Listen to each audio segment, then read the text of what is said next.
During that time, I work mostly or so when someone checks up on me. Halo brother sister, semoga Anda sehat selalu. Kali ini kami akan merangkum sebuah film berjudul Flawless yang dirilis tahun 2007. Disutradarai oleh Michael Radford dan dibintangi oleh Michael Caine dan Demi Moore. Film ini merupakan kisah nyata perampokan di London, berkisah seorang kakek-kakek cleaning service atau tukang bersih-bersih yang berhasil merampok 2 ton berlian. Berlatar belakang di London, tahun 1960-an, kita akan dibawa melihat keindahan-keindahan klasik di kota tersebut. Bagaimana ceritanya? Ini dia Flawless.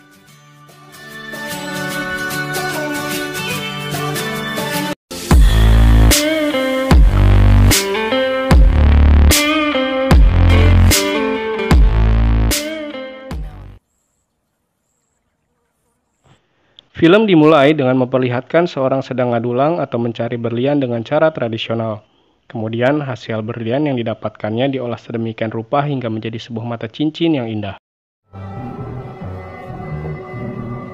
Scan berpindah memperlihatkan seorang editor surat kabar bernama Casey J sedang menemui wanita tua bernama Laura Quinn. Tujuan si Casey ini untuk mewawancarai tokoh-tokoh yang menginspirasi dan salah satunya adalah Laura. Karena ia merupakan satu-satunya wanita yang mampu memimpin di perusahaan bernama London Diamond Corporation.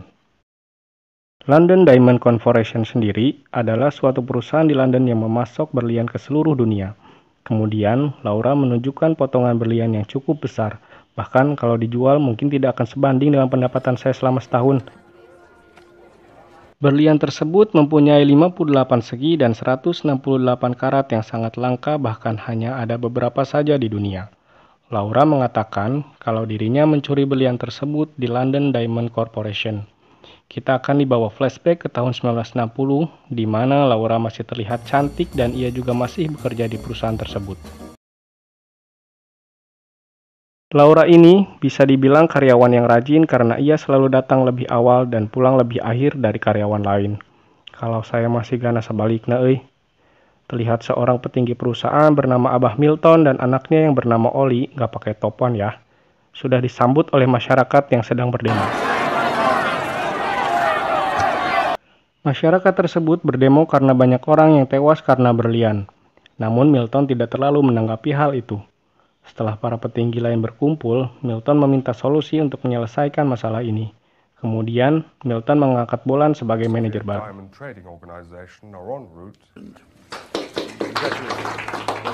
Karena hal itu, Laura terlihat galau karena jabatan manajer bukan jatuh kepadanya. Saat Laura sedang mengerjakan pekerjaannya, muncullah tukang bersih-bersih atau cleaning service bernama Hub. Nah, kisah ini akan berfokus kepada mereka berdua. Sepulang dari kantornya, Laura bersantai di rumahnya dengan memandangi perhiasan miliknya Baringa rokok surya. Karena Bu Laura ini memang perokok aktif, bahkan di setiap adegan, ia sering merokok. Keesokan hari di kantor, Laura mengajukan perusahaan London Diamond untuk memperpanjang kerjasamanya dengan Rusian, karena hal itu akan menguntungkan perusahaan London Diamond. Ditambah, Rusian juga sering memborong berlian dengan harga yang bagus. Laura juga mengajukan perpanjangan kontrak tersebut dirahasiakan. Setelah itu, Laura bertemu dengan seorang bernama Harold Reynolds. Ia merupakan seorang dari perusahaan Ellie Banking. Harold mengajak Laura untuk bergabung di perusahaannya. Namun, ia hanya membalasnya dengan senyum. Keesokan hari seperti biasa, Laura selalu berangkat lebih pagi. Sebelum memulai pekerjaannya, ia selalu absen atau cek roll dulu pada petugas yang bernama Herman. Pan Herman? Henry maksudnya. Kemudian, Laura menemukan potongan kertas kecil bertuliskan nama tempat dan jam di ruangannya. Siapakah yang melakukan itu? Kertas yang tadi membawa Laura ke sebuah bioskop.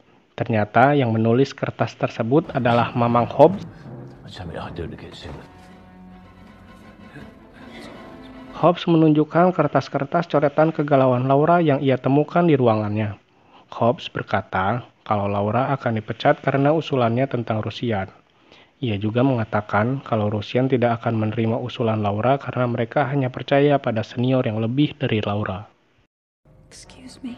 Yes, you're ingenious. Setelah itu, Laura mendatangi sebuah ruangan dan menemukan berkas yang berisi pemberhentian Laura. Melihat hal itu, Laura semakin galau dan rungsing. Karunya si Laura. Untuk mengurangi kegalauannya, Laura pun mendatangi restoran menemui Harold. Harold mengatakan dirinya tidak jadi menawarkan posisi di perusahaannya karena catatan buruk Laura di perusahaan London Diamond. Incompetent. Claim you botched their relations with the Russians. Keesokan malam, Laura menonton pertandingan balap anjing bersama Hobbs. Kini ia percaya dengan apa yang dikatakan Hobbs di bioskop tempo hari. Hobbs juga akan pensiun 6 bulan lagi. Untuk itu, ia menawarkan kerjasama dengan Laura untuk merampok berlian di perusahaannya. Ia menjelaskan semua pekerjaannya selama 16 tahun pada Laura. Jadi, ia sudah tahu semua seluk-beluk perusahaan. Bahkan, ia tahu siapa saja orang yang memegang kode berkas berlian terbesar tersebut, yaitu Ethan dan tentu saja Milton. Untuk itu, Hobbs meminta Laura untuk mencari kode tersebut di ruangan Milton. Karena ia tahu kalau Milton menyimpan kode berangkasnya di bawah meja saat ia membersihkan ruangan Milton. Namun, setelah beberapa bulan, Hobbs tidak menemukan kode itu lagi di bawah mejanya. Kemudian, ia menunjukkan surat undangan acara bisnis dengan Rusian. Hobbs menyuruh Laura untuk datang ke acara tersebut dan mencari kodenya di sebuah rumah Abah Milton.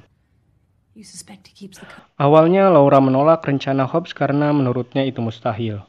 Namun, setelah dipikir-pikir, ia juga sudah terlanjur kecewa dan rewel pada perusahaan itu. Ditambah dengan iming-iming 1 juta pound sterling sepertinya boleh juga. Saat malam hari, Laura pun menghadiri acara tersebut. Terlihat para petinggi perusahaan juga hadir di sana. Salah satunya adalah Clifton Sinclair yang merupakan orang yang memegang bidang asuransi di perusahaan. Ia juga pernah terlibat skandal asuransi layanan kesehatan nasional, tetapi ia tidak pernah ditetapkan sebagai tersangka. Kemudian datanglah kepala Soviet Diamond Authority atau Rusia yang bernama Vladimir Dimitriev. Ia mengajak Laura berdansa di tempat itu. Setelah itu, Laura pergi ke sebuah ruangan yang Hobbs maksud.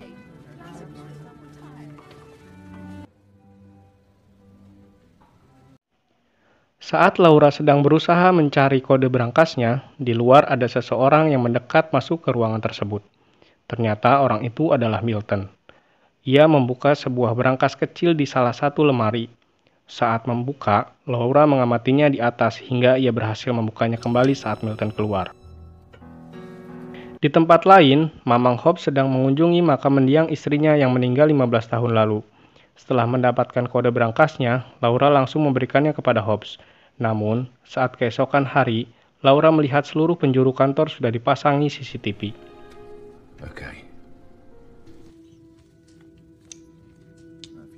Karena hal itu, Laura langsung menemui Hobbs untuk memberitahunya. Laura mengatakan kalau rencana Hobbs sekarang mustahil untuk dilakukan karena setiap ruangan di kantor sudah diawasi selama 24 jam. Namun Hobbs tetap memaksa Laura untuk tetap melakukannya, karena ia sudah memberikan kode berangkasnya, berarti ia sudah terlibat dalam semua ini. Laura menjelaskan kalau siaran CCTV tersebut akan berganti setiap 15 detik. Jadi Hobbs harus cepat berpindah ruangan sebelum siaran CCTV itu pindah ke ruangan yang Hobbs masuki. Untuk itu, Laura akan melepon petugas penjaga di sana yang bertujuan untuk mengalihkan. Jadi, waktu Hobbs bisa lebih panjang sekitar 30 detik. Singkat cerita, malam pun tiba. Hobbs mulai menjalankan misinya. Ia memasuki ruangan demi ruangan dengan bantuan stopwatch. Setelah melewati beberapa ruangan, akhirnya sampailah Hobbs di depan berangkas. Siaran CCTV sudah menyiarkan ruangan di mana Hobbs berada. Namun, karena si penjaga sibuk dengan kopi, rokok surya, dan odadingnya, hingga ia tidak menyadari Hobbs sedang berusaha membuka berangkas. Ditambah Laura menelepon petugas tersebut yang membuat Hobbs semakin leluasa dan berhasil masuk ke dalam berangkas. Setibanya di dalam, Hobbs melihat tumpukan berlian mentah dan berlian jadi yang disimpan di lemari kaca. Keesokan pagi, saat Hobbs akan pulang, ia dipanggil kembali untuk membersihkan toilet yang mampet. Terlihat Bu Laura juga sudah datang untuk bekerja. Tak lama keadaan kantor menjadi paciweuh dan orang-orang terlihat panik. Ethan memberitahukan Laura untuk tidak membicarakan kejadian ini kepada siapapun dan memperlihatkan berangkas yang sudah acak-acakan. Ethan menjelaskan struktur bangunan pada seorang bernama Vince. Kemudian Milton mengumpulkan semua staf kantor dan memerintahkan untuk tidak memberitahu kepada orang luar tentang kejadian ini. Karena jika ada orang luar perusahaan yang tahu, maka orang-orang tidak akan percaya lagi pada perusahaan mereka. Ditambah para warga yang berdemo tentang kematian banyak orang akibat berlian di awal film.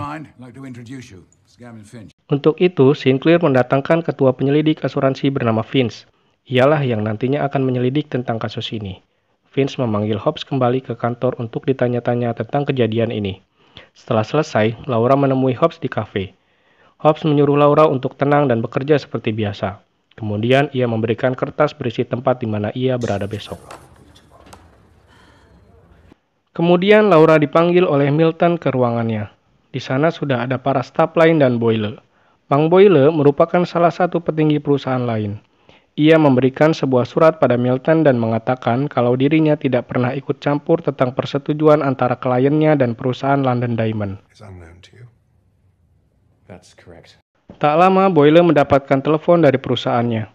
Milton pun membuka surat yang dibawa Boyle yang berisi, "Sekarang sudah tersedia. Berlian pilihanmu belum diasah dengan harga pasaran 100 juta pound sterling." Surat itu memerintahkan London Diamond untuk membayarnya dalam waktu 48 jam. Bisa disimpulkan, sepertinya surat tersebut merupakan semacam perintah tebusan. Tak lama Boyle kembali dengan membawa kotak kecil dan memberikannya kepada Milton. Kotak tersebut berisi pecahan berlian terbesar dan terlangka di dunia yang dijuluki sebagai bintang Afrika. Setelah itu, Vince menemui Laura di ruangannya untuk menanyakan beberapa pertanyaan. Kemudian Laura bertemu dengan Jameson kalau dirinya akan membantu Vince, karena semua itu menyangkut pekerjaannya. Setelah itu, Laura menemui Vince menelusuri dan menyelidiki ruangan-ruangan tempat kejadian. Nampaknya Laura berusaha mempengaruhi Vince agar penyelidikannya gagal.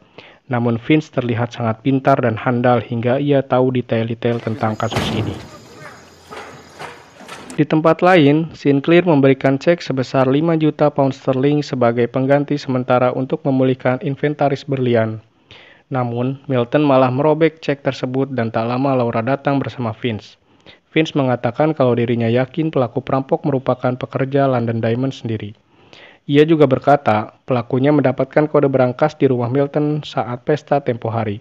Untuk itu, ia sudah mengirim pasukan untuk mencari sidik jari di tempat tersebut. Kemudian Laura menemui Hobbs di sebuah tempat. Ia berkata akan bernegosiasi agar dirinya terbebas dari masalah ini. Ia akan ke Milton dan menawarinya berlian agar dirinya dan Hobbs bisa bebas. Namun, Hobbs menolak niat Laura dan akan tetap meminta tebusan pada London Diamond. Akhirnya, Laura memutuskan untuk mencari sendiri berlian yang disumputkan oleh si Hobbs. Setelah itu, Vince mendatangi ruangan Laura dan memintanya untuk sidik jari pada kertas untuk kebutuhan penyelidikan. Kemudian Vince mengajak Laura ke ruangan lain dan sudah ada Hobbs di sana. Vince kembali mengajukan pertanyaan pada Hobbs di depan Laura. Tak lama datang salah satu staf membawa sebuah kertas dan memperlihatkannya pada Vince. Apa isi kertas tersebut?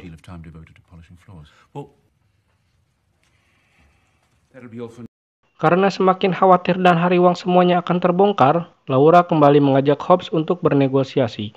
Namun, ia tetap akan melanjutkan semua ini dan mengatakan kalau semua akan berakhir pada esok pagi. Di ruangan lain, Vince sedang mengidentifikasi petunjuk-petunjuk yang ada. Ternyata kertas yang dibawa oleh seorang tadi adalah foto Hobbs dan Laura saat mereka sedang menonton pertandingan balap anjing. Kemudian Laura pergi ke ruangan loker dan membuka loker milik Hobbs berharap ia bisa menemukan berliannya di sana. Namun sayang, ia hanya menemukan buku dan celana saja di loker itu. Di sisi lain, Sinclair sedang mengobrol dengan Gottfried tentang penyelidikannya yang dilakukan oleh Vince. Ia menganggap Vince lambat menangani kasus ini. Milton menyuruh bawahannya menghubungi semua anggota sindikat untuk membayar semua yang berhutang kepadanya. Sementara Sinclair malah menghubungi pihak media. Di ruangannya, Laura didatangi oleh Vince dan mengajaknya ke bar untuk ngopi dan bersantai. Sementara di kantor sudah ada banyak wartawan yang datang akibat dihubungi oleh Sinclair tadi.